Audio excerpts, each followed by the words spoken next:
Let me take you on a journey, one that starts in the Sikh kingdom, then on to England, Canada, the United States, France, and then finally ends in Monaco. Let me tell you about the life of Prince Victor Albert J. Dalip Singh, the grandson of the Lion of Punjab and the Shehzada of Maharaja Dalip Singh. Let me tell you the tragic tale of the lion that lost his roar. Who was this enigmatic figure that left an everlasting impression on every continent he travelled? Why was his every move being recorded and reported? What was his ritual heritage, and why was it of the most importance to the British government? Let me tell you about Prince Victor Albert J. Dalip Singh. Now, his story actually begins in the 18th century, in his ancestral home, the land of the Five Rivers, Punjab. By the late 18th century, mid-1760s to 1790s, the Punjab was actually ruled by the Sikh chiefs known as Misls or the Misldars. Each Misldar had its own regular army. And we have to remember that 12 Misls in total, out of which the Sukrachakya Misl in particular was not the most powerful yet.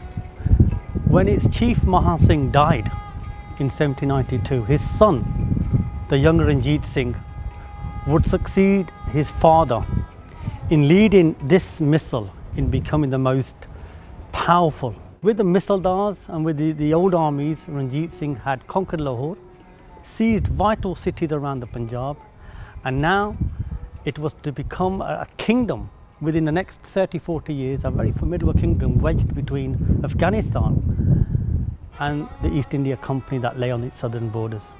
In 1801, he'd been crowned the king of the Punjab.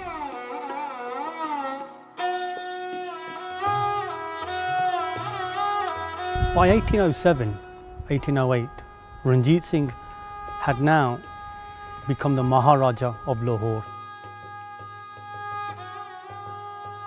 His court attracted hundreds of Europeans, Americans, Firungis as we call them. Some of these soldiers, captains and generals were given senior posts in his court.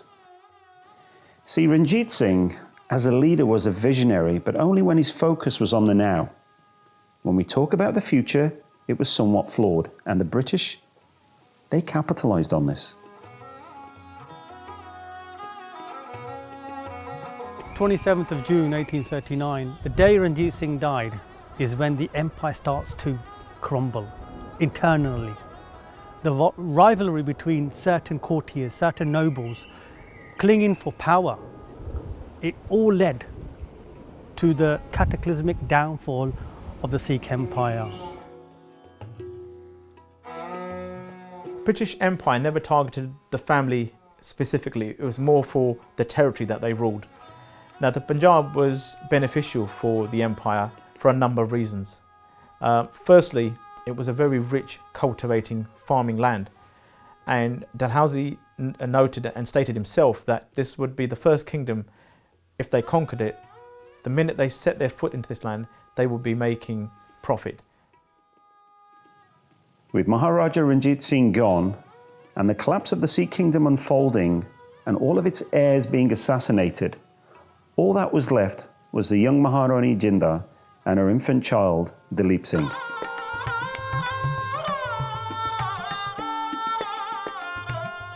So Maharaja Dalip Singh's mother was Jind Kaur, Maharani Jind Kaur. Now, she was the daughter of Manna Singh Olak, the head kennel keeper of the Lahore fort. So basically, he was the man who looked after Maharaja Ranjit Singh's royal dogs. Now, it's said as a child, Manna Singh would take and carry his daughter on his shoulders and run around the Maharaja and say to Maharaja Ranjit Singh, "Oh Maharaja, marry my beautiful young girl because she'll make the old Maharaja young again." For many years, Ranjit Singh ignored his comments. But when he saw Jind Kaur grow up into a beautiful young woman, he married her in 1835.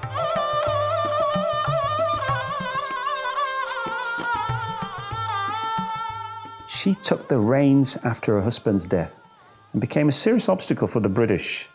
In response, the British launched a smear campaign to discredit her. Rumours were started to compromise her moral character. Unfortunately, though, remnants of that tarnished legacy still exist even in today's Punjabi folklore.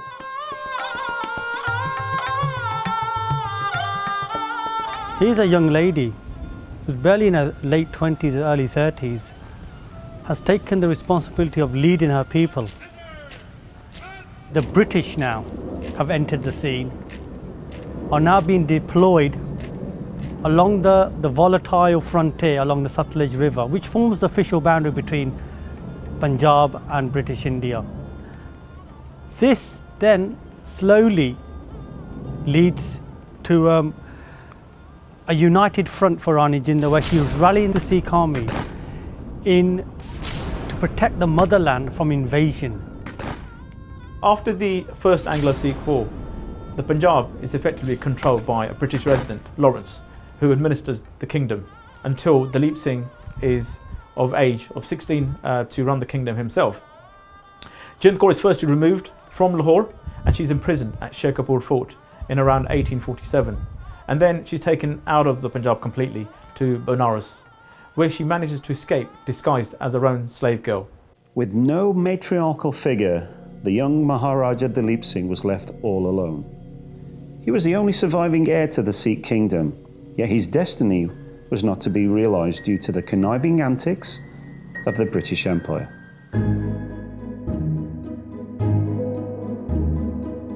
Dalip Singh, the young Maharaja, has been deposed by the British.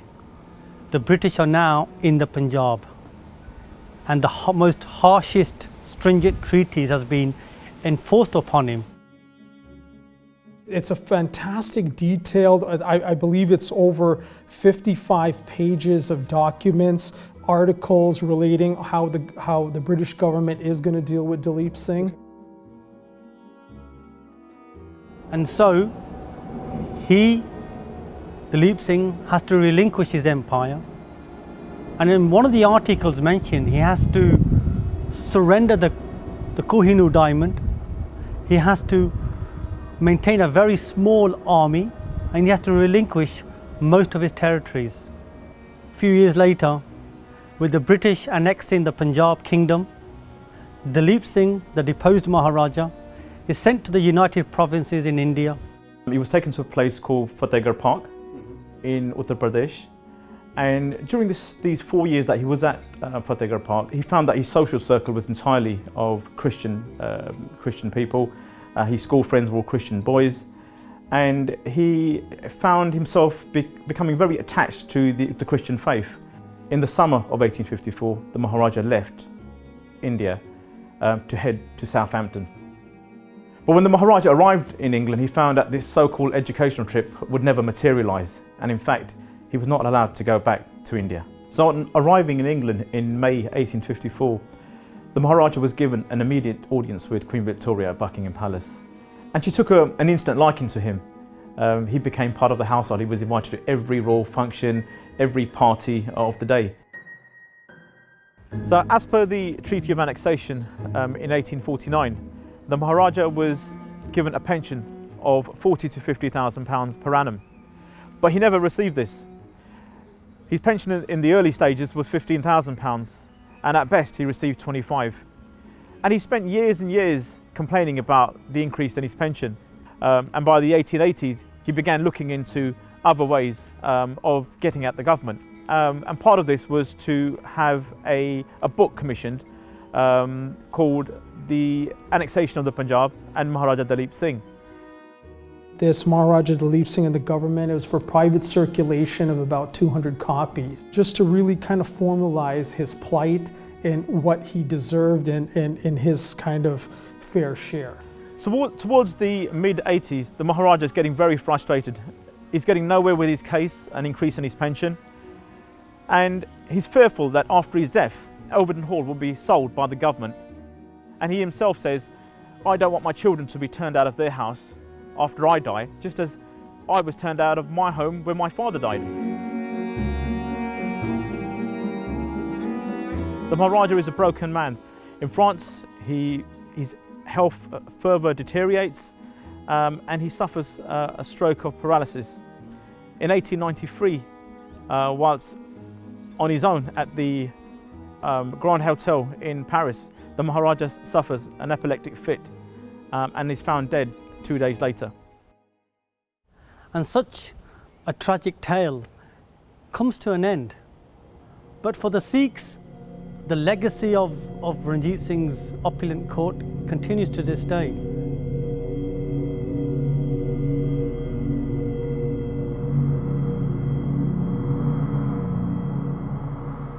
The birth of Maharaja Dalip Singh's firstborn, the Shehzada, Prince Victor Albert J. Dalip Singh, marks the beginning of the lion that lost his roar. So the eldest son, Prince Victor Dalip Singh, is born on the 10th of July 1866 and he's named Victor after or in commemoration of Queen Victoria. She becomes his godmother and he's baptised at Windsor Castle at the Royal Chapel, so giving him a real royal status. In order to establish a royal status fit for a king, a suitable education from the finest institutions in England was embarked upon.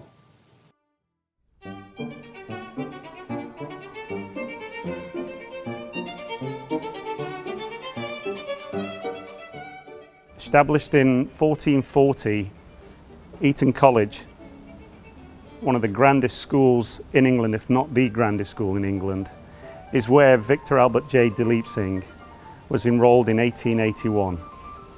2 years later, his younger brother Frederick would take admission in 1883, and these two young princes would stay at the school and go through an education fit for royalty and fit for the aristocratic families of England. But let's not forget, Victor was the first of his kind here, first of Sikh origin, the first Indian student to actually come to Eton College. Let's think about how difficult that possibly could have been for this young man. But even through his years at Eton, many a good friend was made here. Lord Carnarvon, Lord Coventry, friendships which would last and continue through to Cambridge, through to Sandhurst, and then through for the rest of his life. Behind me is a plaque which commemorates the two princes by one of Victor's sisters, and the plaque in Latin tells us of the two students being part of Eton College and the years that they would have actually enrolled.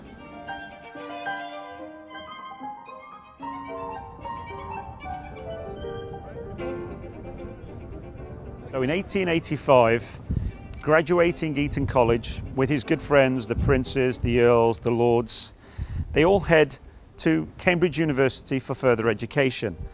And at Cambridge, they all joined Trinity College, a college that was founded in 1546 by none other than Henry VIII. Now, it was at this college that Victor would go on to meet his future wife, his good friend, the Earl of Coventry's sister, Lady Anne. But that 3-year stint of education was cut short because Maharaja Dalip Singh wanted to find a wife for Victor, and he wanted him and the rest of the family to go back to India to find that wife. The wife was to be from a Sikh family, from one of the Sardars families, one of the noblemen, one of the clan leader families.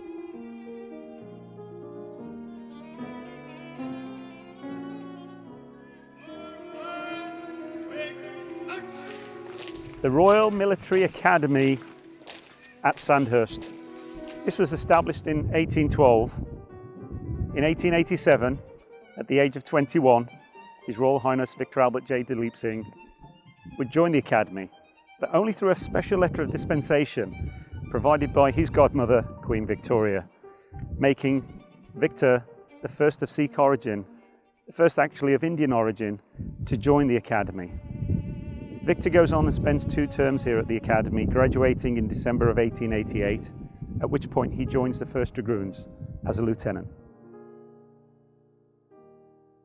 As a member of the 1st Dragoons, the landscape for Prince Victor was about to change from Britain to Canada, when Prince Victor was requested to become aide-de-camp to General Sir John Ross, who was stationed at the British North American military headquarters in Halifax, Nova Scotia.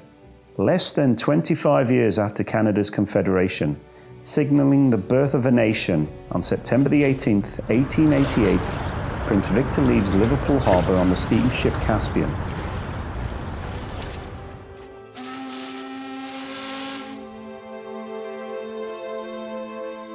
It sets sail for Halifax, Nova Scotia. He arrives on September the 30th after a 12-day journey. The grandson of the Lion Punjab, Prince Victor Albert J. de Leipzing, becomes the first of Sikh origin to live in Canada.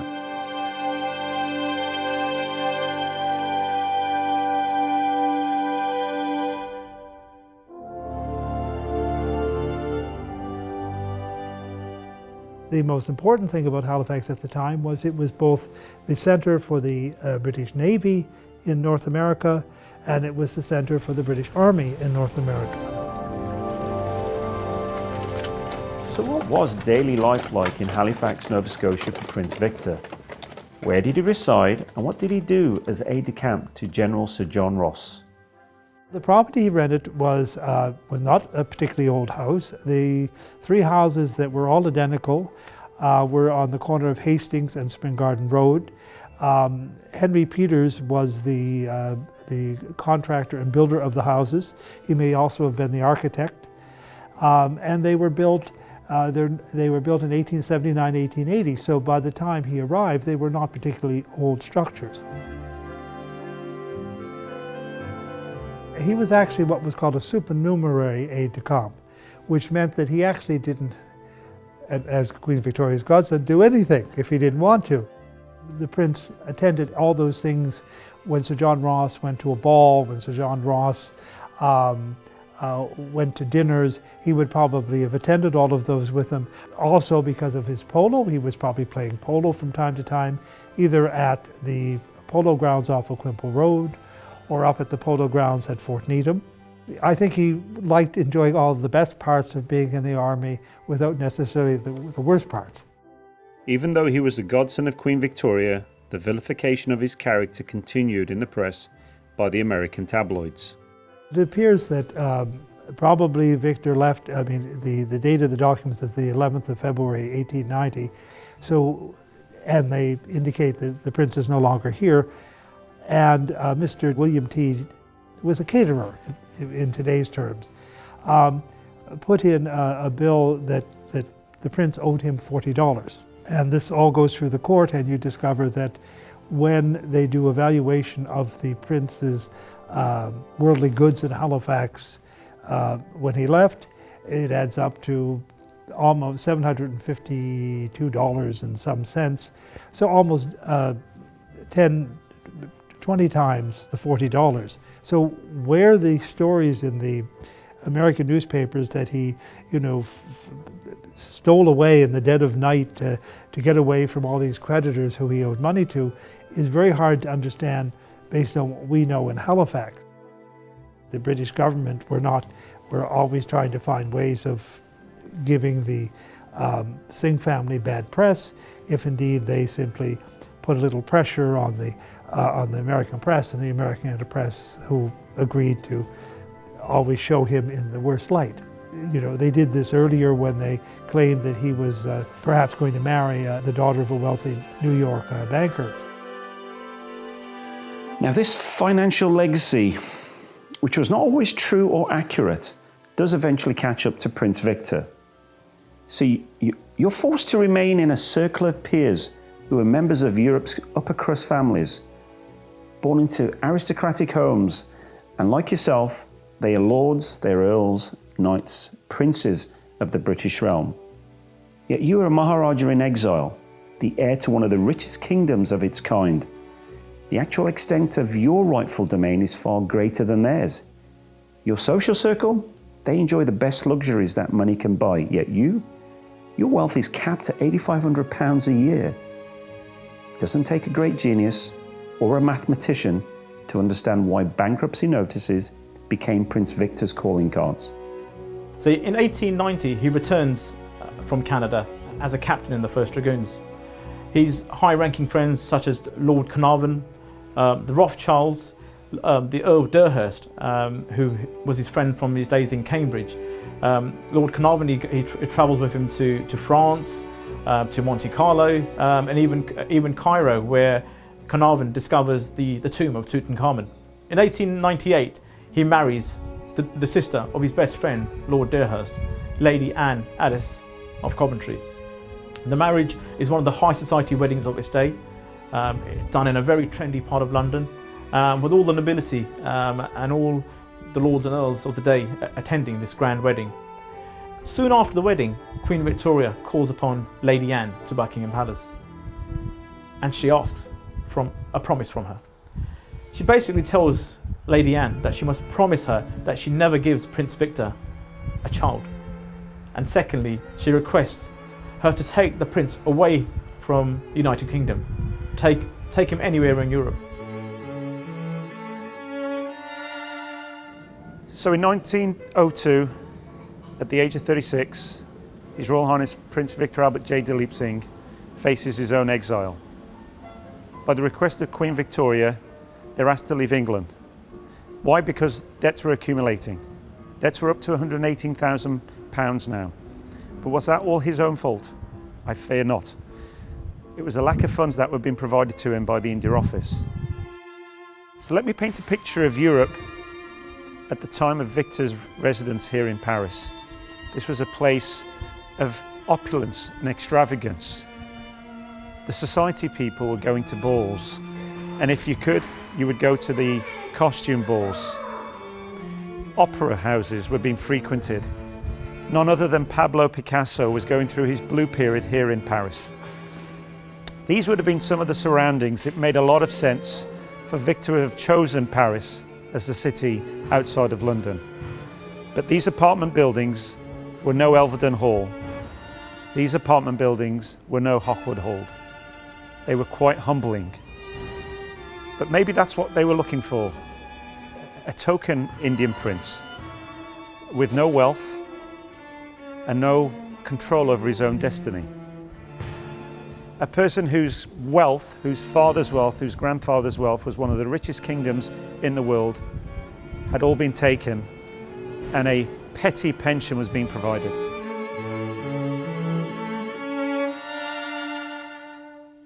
Yet the family line of Maharaja Ranjit Singh, the line of Punjab, ended abruptly with his grandchildren in the UK.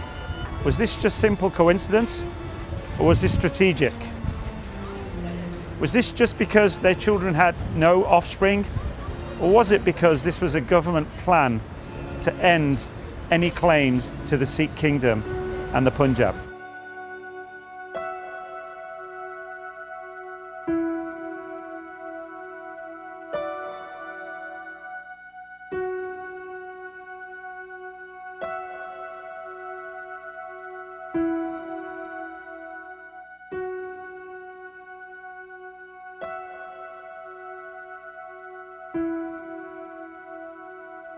On the 7th of June 1918, His Royal Highness Prince Victor Albert J. Dalip Singh passes away at a young age of 51.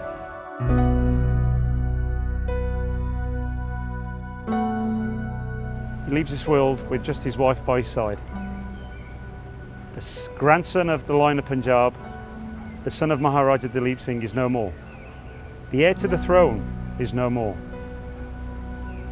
The coverage in the media was talking about the death of Prince Victor, but throughout his life the coverage was always about his financial situations, something that was strategically planned by the India Office.